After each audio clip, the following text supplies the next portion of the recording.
Hi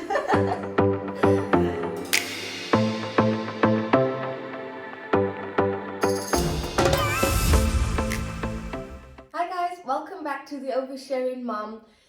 We just wanted to, before we jump into anything, we just wanted to say thank you to our followers who have been on our journey, those that have come, followed us along the way. We just want to say a massive thank you. We hope that you like our content, or that it helps in some way, maybe gives a little giggle. But yeah, we wanted to say thank you and we appreciate you. Today we are talking about the first 6 months of a baby's life. So we talked about pregnancy and birth, and we even talked about breastfeeding. But today we're talking about those first 6 months because it is an interesting experience as we are learning to be a mother. We're adjusting to this new situation. But, also there are all these demands suddenly on us, for all this care, for food, for drink, for safety, for all of those things.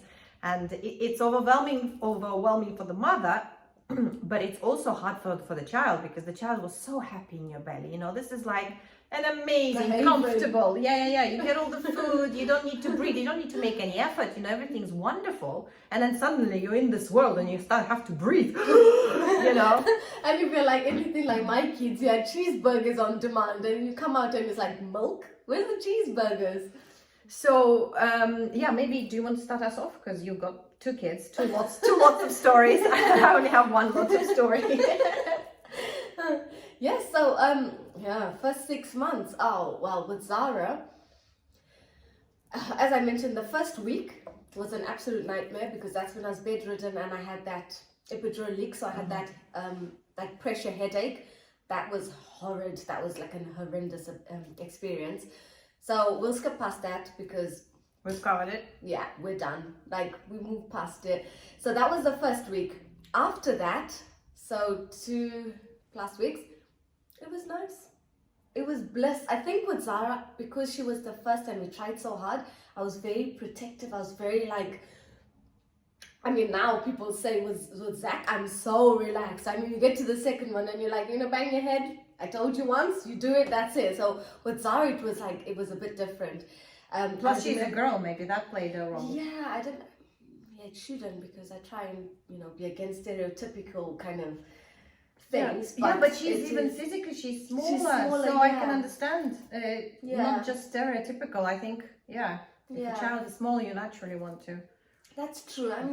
She wasn't that much smaller than Zach. Zach was nearly 8 pounds. She was 7.5. Okay. Something like that. But she did seem smaller. But so in the first 6 months, I remember we had a crib, and I was really worried about the breathing.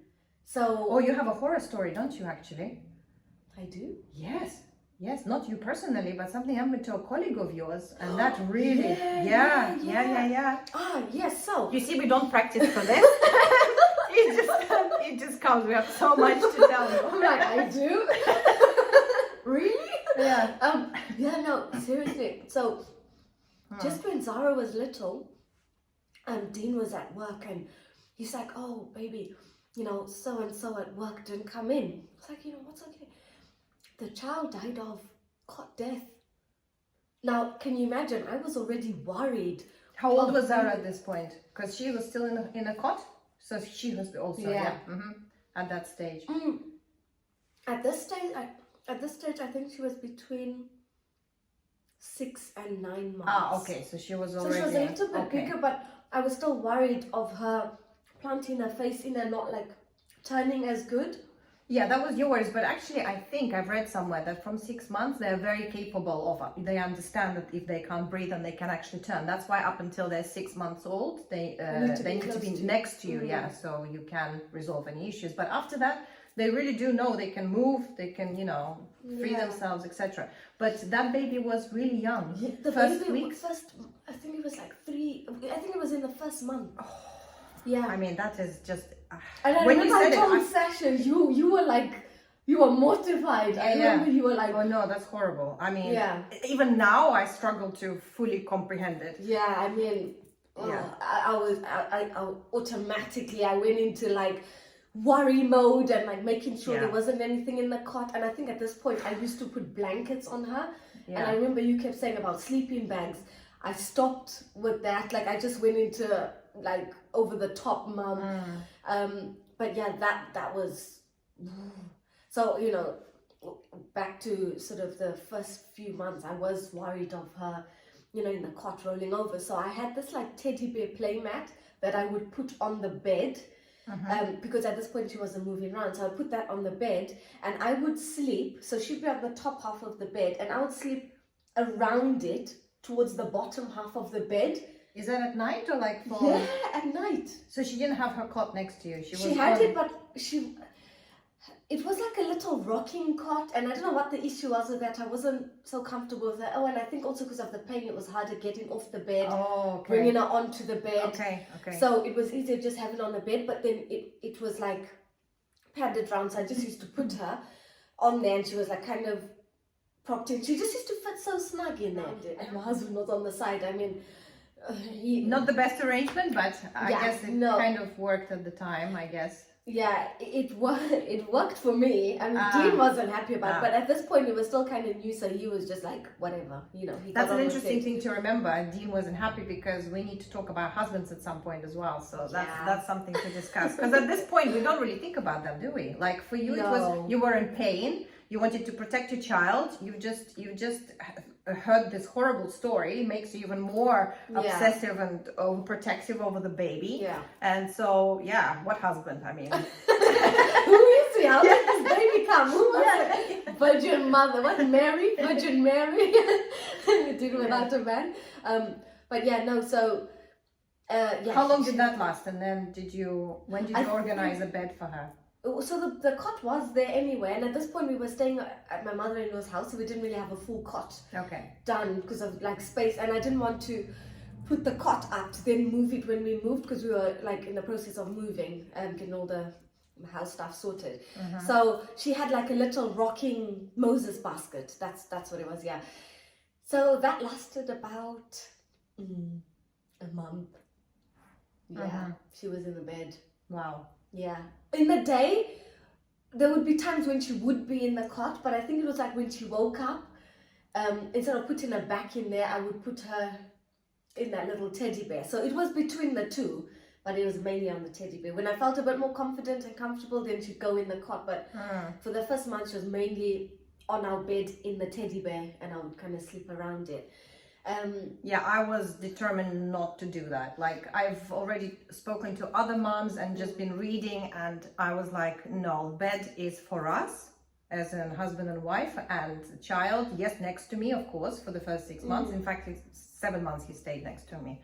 But it had to be a separate cot from how I thought it should be. And I mean, that worked reasonably well, except that, you know, we have different, not issues necessarily, but how a child, this is another thing. I don't want to call these things that we experience as issues, because they were issues for us. But what we are not really, a child cannot, like the baby cannot be on camera and voice how they felt. So I think the other side of it is that the child is adjusting to this new environment, and also as basic as breathing, you know, they're adjusting to all these things. So for them, it's not issues. For them, it's like, how do I cope with this? You know, they're really desperately in this especially these first 3 months, really trying to adjust. So every time I've read somewhere a really nice quote that kind of stayed with me, and it says, you know, it's your child is not trying to drive you crazy or trying to create a problem. They're trying to cope. It's you know, from their point of view, they are the ones who are trying to adjust. So they're not on a mission to create a problem, to ruin our lives. And for me, because for me it was so hard the first 3 months. Like she says, oh, bliss, and I'm sitting there and like just don't speak, let her speak. You know. But for me it wasn't bliss, it was kind of a horror, but more because from my own perspective of how I wanted things to be, and how I expected the expectations, and how I wanted for things to kind of work out, and what I thought would be right for him. But you know, all these problems I realized I was seeing as problems, you know, that not necessarily he was creating, but that I had to deal with. And I've never, at this point, it was so overwhelming emotionally that I never got to the place to see that, oh, actually it's hard for him. You know, Yeah. it might be hard for me, but it's actually a million times harder for him because the problem of, for example, the colic that he had, and he had really bad colic, so that was a big issue for us. It was a nightmare for me because he wouldn't sleep, you know, and I had to constantly not just hold him. That wasn't enough. He couldn't lie on me either. He needed this kind of rocking, he needed this rubbing, and so there was a lot of effort that I had to put into. I had like a Pilates ball on which I would bounce and things like that, and it was just so hard because you're tired.